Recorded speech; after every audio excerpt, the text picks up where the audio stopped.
The U.S. President Donald Trump addressed the United Nations General Assembly. His speech is sending waves of diverse reactions across nations. President Trump criticized Europe over his handling of migration and also re-emphasized his strong opposition to global climate change initiatives. But he did not leave out the major subject, which we'll be discussing right away, and that's talking about Palestinian statehood, which has already been recognized by 157 members of the United Nations, with the UK, Canada, Australia, and France being the latest member nations to do so. They have taken so much. This could have been solved so long ago. But instead of giving in to Hamas's ransom demands, those who want peace should be united with one message: release the hostages now. Just release the hostages now.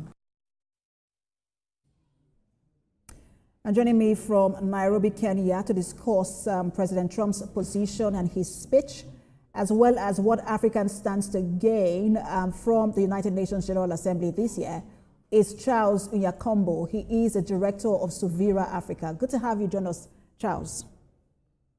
Thank you for having me. All right, so let's just start by getting your thoughts on what's going on so far at the United Nations General Assembly. It's the 80th anniversary, and then what you also make of President Trump's speech. Thank you very much. There are diverse areas that are being discussed today, rather in the General Assembly, whether it's on the global peace, the global justice, and generally, just the push for better international laws. And from President Trump's speech, personally, I tend to agree with the Africa's position at the General Assembly, because it's not just about the Palestine. It's about affirming that justice, dignity, and sovereignty are universal, whether it is in Gaza, whether it is in Khartoum, or in Accra, in Kinshasa. So for Africa to stand together with Palestine is standing with its own history, and it's a vision for a fairer world, which I am happy that majority of the states really joined hands to display, regardless of the justice we are seeing from the United States and Israel. And I will get to the issue around the Palestine statehood in just a moment, but I wanted to touch on what he said about border security and immigration. President Trump said that nations that were more welcoming of immigrants than the U.S. under him were destroying their countries. And I just want to quote him. He said, they are being destroyed. Europe is in serious trouble. They have been invaded by a force of illegal aliens like nobody has ever seen before. Illegal aliens are pouring into Europe. I just wanted to ask you how the implication of this rhetoric, considering that right now we've seen a wave of anti-immigrant protests in countries like the UK.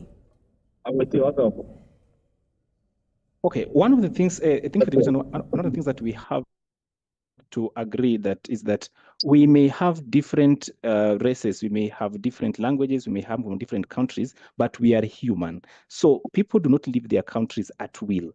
There are reasons why people are forced to flee their countries and seek refuge in different countries. And we have seen UN has really tried so much to really support initiative. And when I listen to President Trump's speech during the General Assembly, it's kind of watered down the efforts of the United Nations in assisting those who are, fleeing their countries for whatever reasons that may be. Of course, we agree that at some point, some people might be committing atrocities, but we cannot blanket it and say that everyone that is fleeing the United States or Europe are causing harm. So we just need to find ways in which we stand together as a humanity, and of course with the humanity, and of course look for better ways to help people without discriminating them and banding them as thieves together. So I don't agree with Trump on that, but of course we need just to look for better ways to manage our international issues and laws. And do you see do you expect not just African leaders, global leaders reacting to this in terms of, because we've seen a wave of the change of immigration policies, visa policies, especially as it affects a lot of countries, especially Africa. Do you now see that maybe from this speech, some countries might likely begin to change their visa policies as well?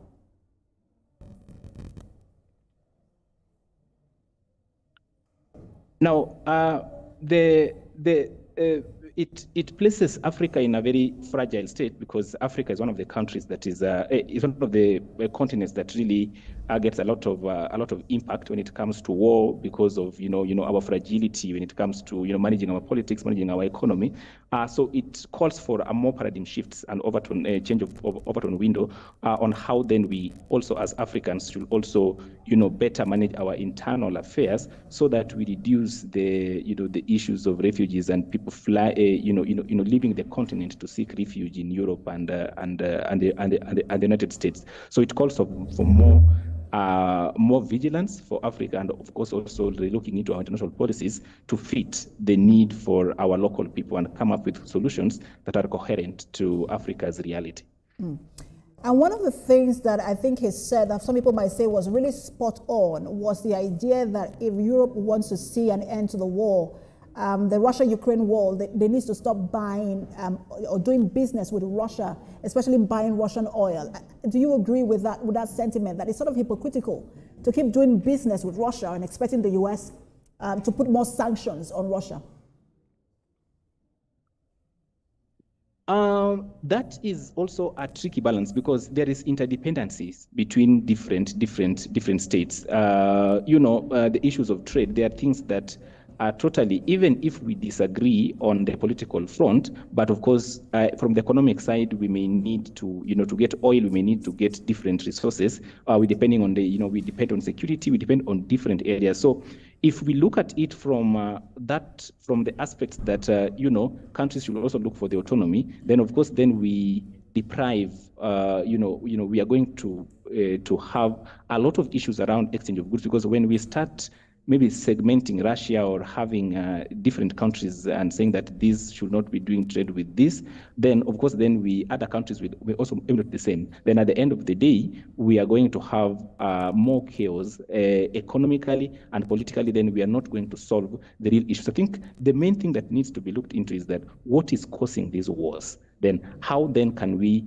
harmonize together? Should we look for the diplomatic ways to to avert these conflicts, or what is it that is needed? If it means cessation of some areas, then we need to have it, because people are dying every day. Then of course what we see are just politics, and President Trump of course acknowledged that, but at the end of the day we don't see much solutions apart from just being abrasive and of course causing more harms both on the political side and the economic side.